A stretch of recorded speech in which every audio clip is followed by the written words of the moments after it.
All right, joining us now with more, FBI Director Kash Patel. Kash, thanks for being with us. Is there an investigation into a wider plot?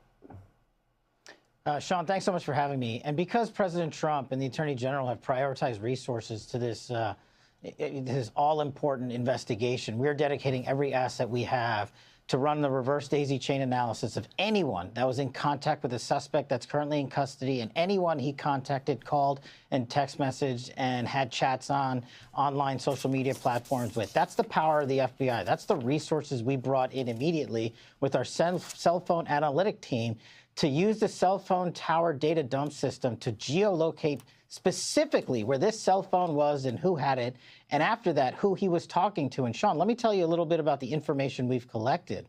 We've collected information where, through witness interviews from the FBI and local law enforcement, that he essentially admitted after the shooting and assassination of Charlie Kirk, the suspect admitted to it. Furthermore, the evidence and information will come out. I won't stylize the evidence. The Attorney General is absolutely right. We can't do that. But I will say what was found in terms of information, a text message exchange where the suspect specifically stated that he had the opportunity to take out Charlie Kirk and he was going to do that. And when he was asked why, he said some hatred cannot be negotiated with.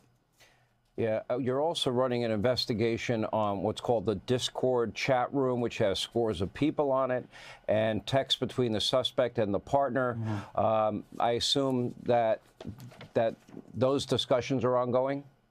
Absolutely. In order to properly adjudicate this matter and let law enforcement hand off information into evidence for a court of law for prosecution, we have to go out and get search warrants. We have to go out and get search warrants of the identifiers that were then built off of the prior search warrants. And we are doing that. And we are going to be interviewing scores of people on not just these chats on Discord, but any communications that this individual have. We've seized multiple electronic devices from the home of the suspect and his romantic partner. We've got computers, we've got laptops, we've got gaming systems, we've got cell phones.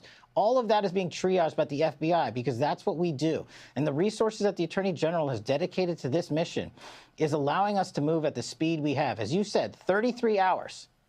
33 hours, Sean, this individual is apprehended. And on the night... Let me ask you, because 33 hours, and I did mention Luigi Mangione, and I did mention the Sarnoff brothers in the Boston bombing, and I did talk about the Centennial Park bomber Eric Rudolph and Ted Kaczynski. 33 hours, 2 hours after the video footage was enhanced and released, the suspect's father turned him in.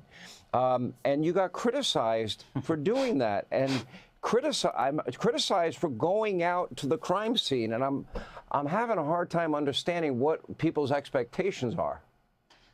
Sean, my expectation is deliver to the mission and the resources the men and women the FBI need and to produce. And that's what we did here. When you're talking about things like going out to a crime scene, that's how you investigate that matter properly.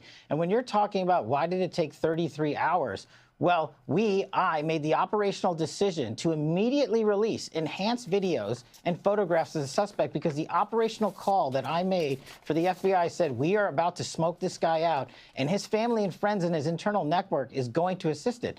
And this is the operation I want to highlight in terms of transparency. The FBI is traditionally an organization that has not been transparent.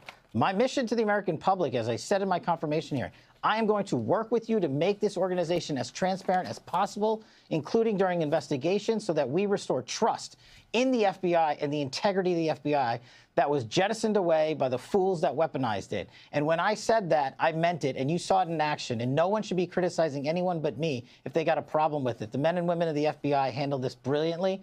And as you said, Boston and the Luigi Mangione case happened in downtown metropolises with thousands of people around, and it still took them 5 days. So if you got a criticism, make a fair criticism and bring it to my feet. And I promise you the men and women of the FBI will respond like we did in this manhunt for Charlie Kirk's assassin. To the extent you can talk about the possibility of a wider plot or other people's involvement in this, that would be a chilling scenario to me. John Solomon, who I'm pretty sure you know, had a piece out there about a radicalized group close to the area, up in the mountains. They seem to be very radical with the same agenda. Does that concern you, what you're seeing? all of it concerns me, Sean, but I can't divulge every investigative step we're taking because I don't want to disclose who we're going after and why we're going after them. Obviously, it's been leaked about this Discord chat, so we're going to discuss it a little bit.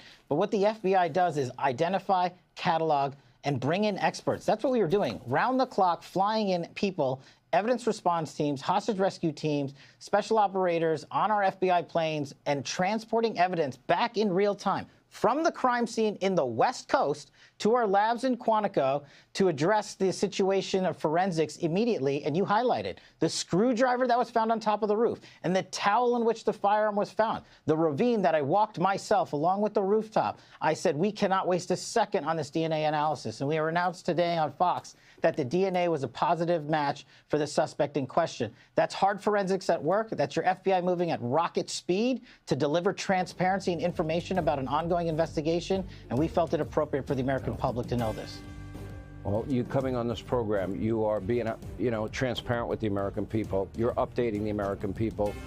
There is, across the country, a lot of interest in this case and getting to the bottom of it, making sure there's not a wider threat. FBI Director Kash Patel, thank you, sir. Appreciate it.